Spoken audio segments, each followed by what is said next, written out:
Chapter 1. The Vikings. The background. For many centuries, the Vikings were considered great predatory warriors. The words Viking or robbery gave these people their name. Even today storytellers tell of the shameful but also glorious deeds of these savage warriors. However, hardly anyone knows the legend of Bjarni, a fearless sailor who during his travels discovered an eerie pile of rubble of an ancient structure covered with signs. Bjarni brought these stones home, where scholars deciphered the ancient inscriptions. The stones were fragments of a portal that was older and more powerful than all the other portals and used to connect all the regions of the world. Viking craftsmen managed to put the portal together and use its magical powers. Bjarni's world portal from now on allowed traveling to every region of the world. Now they could travel to remote locations the Vikings had never seen before within seconds. Thus, the Vikings soon founded colonies in distant lands, met foreign peoples, and drove brisk trade. Fragrant spices, fine fabrics, and goods from around the world now arrived daily in the storehouses. Trade brought prosperity and allies. But the new wealth also made the Vikings careless. According to legend, it was in the year of the wolf when the Vikings invited their friends to a sumptuous feast. The Romans brought sauces made from fermented fish, the Nubians brought tiger skins and 6-foot tusks of giant monsters. Even from the realm of the East merchants arrived and brought bales of shiny silk. Together, they drank the honey wine of the Vikings, and feasted, toasted and danced until late into the night. At dawn however, the Viking city was shaken by a monstrous explosion. With a single lightning strike the portal shattered to pieces. The force of the catastrophe swept the earth with it. Trees flew, vortices of energy danced ghostly through the air soaking up everything they touched. A group of terrified Vikings, who sought refuge in a hut, vanished before the eyes of their friends, into the void. And in the next instant they found themselves on a strange beach beside the portal gates completely destroyed. No familiar star showed them the way, unknown plants grew everywhere. Where had this misfortune driven them? Far to the south they thought they saw a village in the haze. There, they hoped, they would find allies and perhaps even a portal to the homeland. The Vikings chose the young officer Erik as their leader. He should guide them in these dark times and lead them in search of their lost homeland.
The claws of the wolf.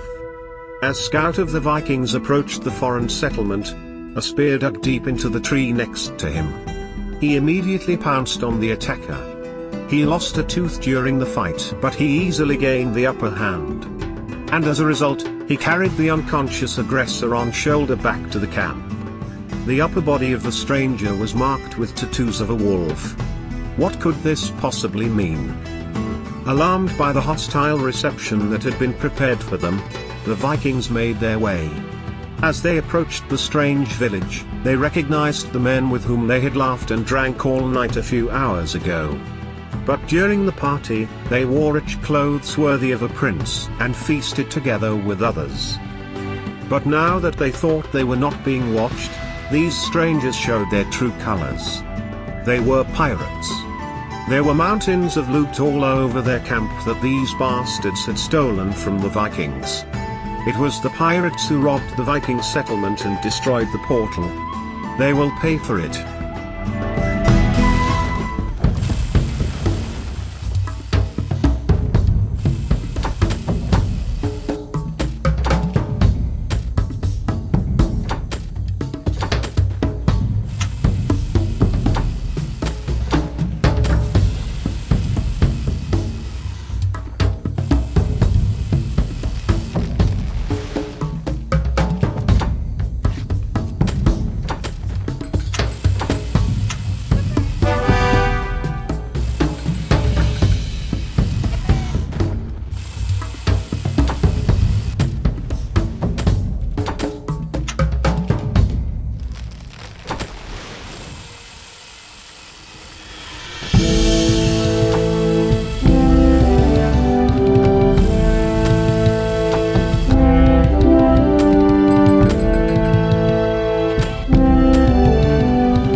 brave Viking warriors pushed the pirates back gradually. In an abandoned hut, they found a pigeon cage, and at first thought nothing wrong of it, until they found narrow strips of papyrus, ink, and writing pens. The pirates had sent carrier pigeons. In fact, little later a pirate ship landed on the island with rested and battle-tested soldiers.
Finally, the Vikings had defeated the pirates.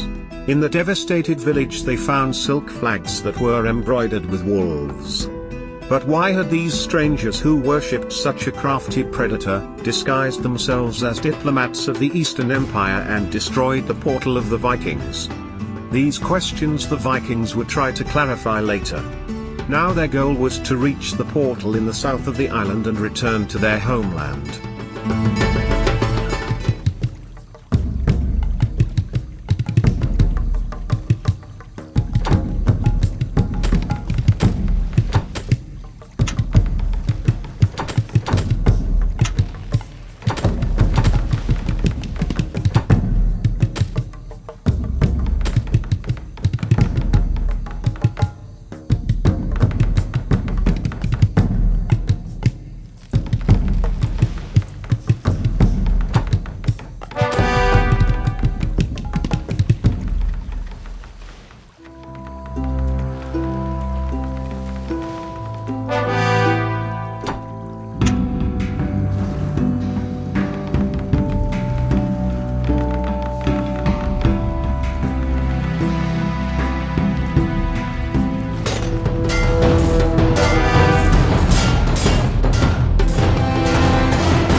Mission 1. As the Vikings approached another settlement and recognized whom they met, cheers rang out from hundreds of harsh, thirsty Viking throats. They had reached the village of Nubians who had long been their trading partners. Thus, the Vikings were well received and were able to communicate their needs with a few words and many gestures that the Nubians fairly well understood. When the Vikings asked for the portal, the Nubians shook their head despondently. A few days ago the magic of the portal was suddenly extinguished. Only barren rock remained. Disappointed, the Vikings wondered what they should do now. Their Nubian friends quickly answered, "A victory celebration, of course." In this way, the Nubians invited the Vikings to a feast. While feasting with their Nubian friends, the oldest Viking companion hummed a stanza from the legend of Bjarne's exploits and the creation of the portal. Gradually, the Vikings took courage from the heroic deeds of their ancestor and prepared a plan. They would roam the region in search of a portal that had survived the catastrophe and would allow them to return home. Mission 1. Congratulations! You have successfully completed all tasks.